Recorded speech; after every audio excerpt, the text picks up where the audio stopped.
A weather forecast is sponsored by NEC Co-op Energy.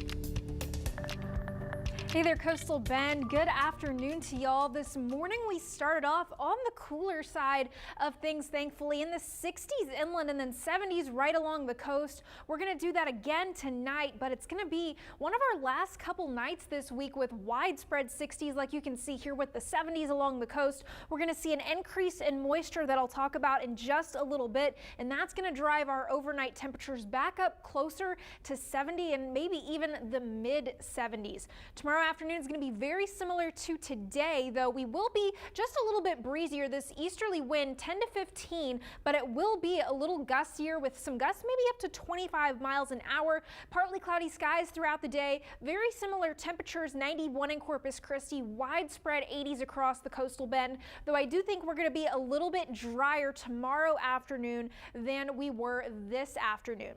Here's a look at that increasing moisture over the next few days. You can see we're going to have high pressure in the Gulf of Mexico, and that's going to make our winds shift to more of a southeasterly direction, and that is going to drag in moisture from the Gulf of Mexico as well as moisture from the remnants of Hurricane Julia, which, by the way, made landfall in Nicaragua last night. There goes Julia back into the Pacific, and then moisture coming up here into the coastal bend, and that will clash with a cold front. But let's first take it up to Alaska and take a look here at this dip in the jet stream. That's going to be the low pressure that goes into Canada and eventually makes that cold front that's going to dip down through the plains in these central plains in the upper United States and then down into the coastal bend in South Texas. And we do expect this to be a pretty good front with some cooler temperatures on the other side of it. That moisture is going to be put to work on Tuesday and Wednesday with just an isolated chance of some showers. Then Thursday, the chances for rain have gone down just a little bit, but they are still there with some scattered showers in the forecast along that cold front as it makes its way in. Tonight we're going to be partly cloudy and quiet with a light breeze outside.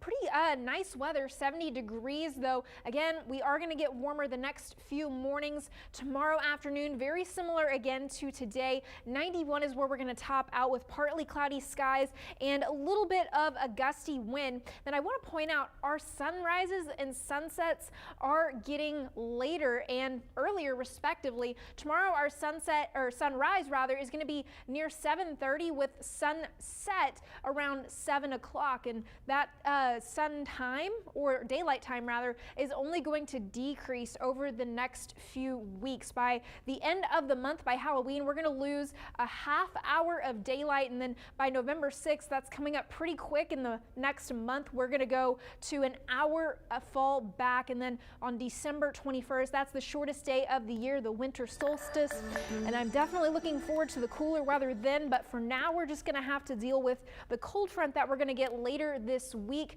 Until then, though, the morning temperatures and afternoon temperatures are going to go up. Then hopefully for Jazz Fest, we're going to see some very nice weather on the other side of that cold front. Are we keeping the drier air? I mean, less humidity?